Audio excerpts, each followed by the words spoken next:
Bonjour. Ce jour, je vais évoquer la prépondérance dans les écrits, les images, l'architecture du chiffre 15. Cela risque d'étonner.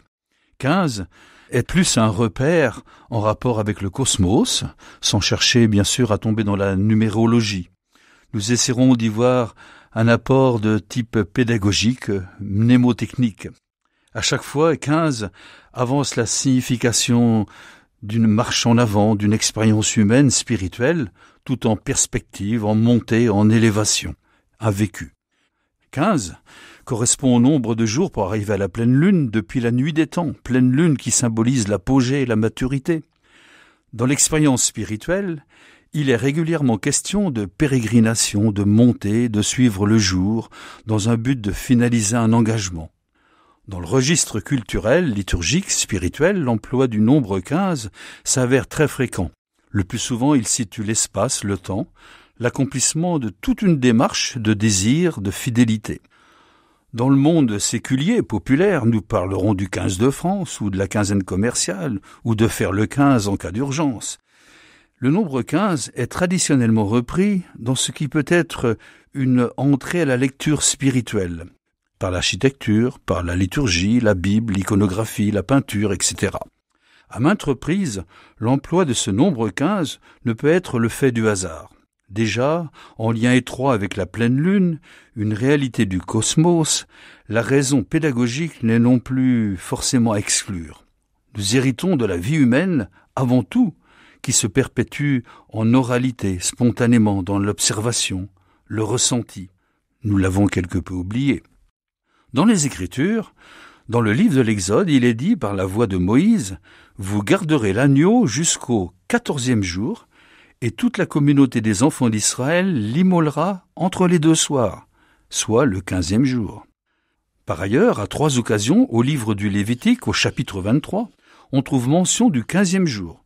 Le 15e jour de ce même mois, ce sera la fête des pains sans levain, en l'honneur du Seigneur. Ou encore dans le livre d'Esther, 3 siècles avant Jésus-Christ, quand il nous parle des Juifs de Suse rassemblés les 13e et 14e jours du mois, avec le nécessaire repos, le 15e jour, jour réservé au temps d'un festin joyeux, et ceci au chapitre 9, verset 17. Qui n'a entendu parler des psaumes consécutifs de montée, au nombre de 15 sur les 150 contenus dans le livre, le psautier relié 4 siècles avant Jésus-Christ. Une illustration symbolique du psaume 119 montre le roi, pèlerin, gravissant aussi les 15 degrés de l'église. Ça, c'est dans un bréviaire de la reine Isabelle d'Espagne au XVe siècle. Alors aussi, Paul, dans une épître aux Galates, il nous dit « Je suis monté à Jérusalem pour faire connaissance de ses faces », c'est-à-dire Pierre, et suis resté 15 jours près de lui. Voilà signifié ici la notion de temps. Dans Jean, comme Béthanie est distante de Jérusalem d'environ 15 stades. Là, ici, c'est la notion d'espace. Le chiffre 15 dit bien cette dimension spatio-temporelle. Dans l'enluminure, Hortus Deliciarum, de Hérode de Honenbourg, fin du XIIe siècle, l'échelle céleste dressée en terre et ciel comporte 15 échelons. Une reprise du récit de Genèse, illustre songe de Jacob. Voici qu'était dressée sur terre une échelle dont le sommet touchait le ciel. Dans le domaine pictural, toujours à l'époque du gothique international, c'est-à-dire à la fin du XIVe siècle, au sein même de l'architecture de la cathédrale du Mans, dans la chapelle axiale, le programme monumental des 47 silhouettes se structure sur la voûte en 3 groupements de 15 figures angéliques, séparées à 2 reprises par un ange, isolé et placé dans le quartier longitudinal. Alors, la divinité, figurée par le soleil aussi, compte 15 rayons d'or. 15 marches peuvent aussi accéder au temple lors de la fête de la présentation du temple, dans l'iconographie, encore. La liturgie rapporte au Mans, de même pour tout l'Occident, un usage très ancien lors de l'office des ténèbres, avant veille de Pâques. Tout un rituel avec un grand chandelier à 15 branches. Il est traditionnellement éteint une bougie à l'issue de chacun des 15 psaumes chantés. Nous le savons, la dévotion suscita à partir de la période pré-Renaissance aussi la pratique du chemin de croix, subdivisée en 14 stations, la 15e sous-jacente étant bien évidemment la résurrection du Christ, notre éternité. Enfin, quel que soit le mode d'expression, l'apport de l'imagination de l'artiste est vraiment débordante et savamment pensé. Les générations héritent aujourd'hui de ces différentes lectures, où diverses situations abondent de ce nombre 15.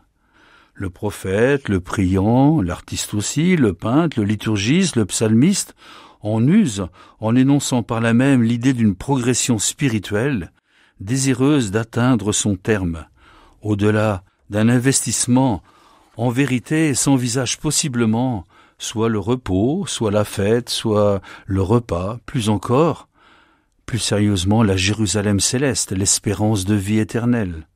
Pour conclure, je vous invite à partager cette parole du Seigneur entendue par le prophète Isaïe, chargé d'être le messager d'Ézéchias, le roi fidèle, sincère et toujours prêt à dire et à faire le bien, mais hélas très gravement malade. J'ai entendu ta prière, j'ai vu tes larmes, je vais te guérir dans 3 jours, tu monteras au temple du Seigneur, j'ajouterai 15 jours à ta vie. Alors, pour reprendre le leitmotiv de prophète Isaïe, que ceux qui ont des oreilles entendent.